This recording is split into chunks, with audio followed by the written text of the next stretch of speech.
15 বছরের গুমের অভিযোগে শেখ হাসিনা, তারিক আহমেদ সিদ্দিক, বেনজির আহমেদ সহ 11 জনের বিরুদ্ধে গ্রেফতারি পরোয়ানা জারি করেছে ট্রাইব্যুনাল। আগামী 12 ফেব্রুয়ারি হাজিরের নির্দেশ। আন্তর্জাতিক অপরাধ ট্রাইব্যুনালের চেয়ারম্যান বিচারপতি গোলাম মর্তুজা মজুমদারের নেতৃত্বে 3 সদস্যের বেঞ্চ এই আদেশ দেন।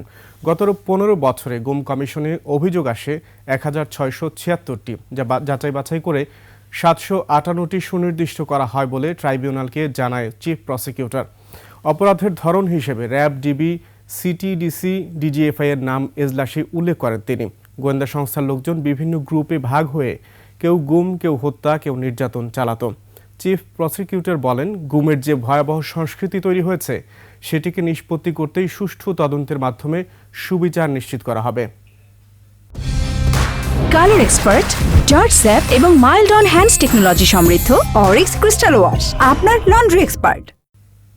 গুমের মাধ্যমে হাজার হাজার মানুষকে সাদা পোশাকধারী বলেন বা পোশাকধারী বিভিন্ন বাহিনী এসে তুলে নিয়ে যেত এবং তারপর তারা কোনোদিন আর ফিরে আসতো না। যেহেতু এই অপরাধগুলো একটু ডিফারেন্ট নেচারের, গণহত্যার অপরাধের চেয়ে, এই জন্য আজকে ডিফারেন্ট একটি মামলায় তাদেরকে আমরা গ্রেপ্তার দেখানোর জন্য আবেদন জানিয়েছিলাম। এর মধ্যে সাবেক প্রধানমন্ত্রী শেখ হাসিনা, তার তদানীন্তন নিরাপত্তা উপদেষ্টা তারিক সিদ্দিকী, তদানীন্তন আইজিপি বেনজির আহমেদ সহ বিভিন্ন সংস্থার মোট 12 জনের বিরুদ্ধে আজকে আমরা গ্রেপ্তারি পরোয়ানা জারির জন্য আবেদন জানিয়েছিলাম। আদালত সেই গ্রেপ্তারি পরোয়ানা জারি করেছেন।